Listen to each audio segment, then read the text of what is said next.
Hello friends, welcome to my channel. Today I came with another new concept of the extract data which is consist of text and numeric values. So here I have a data set with the text and numeric values.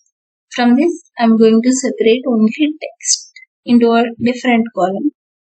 So selecting the data first, go to home and find and select.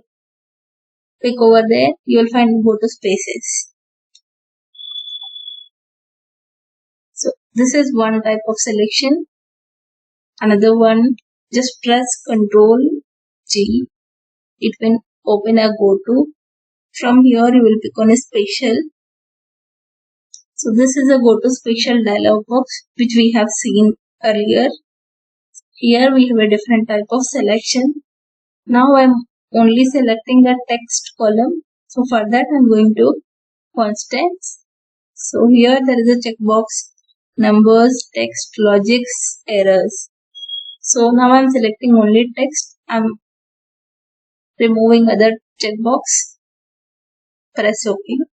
It will select only the text contains data. Just copy and paste in the data where you want. This is all about extracting the data. Thanks for watching my videos. Please do subscribe my channel.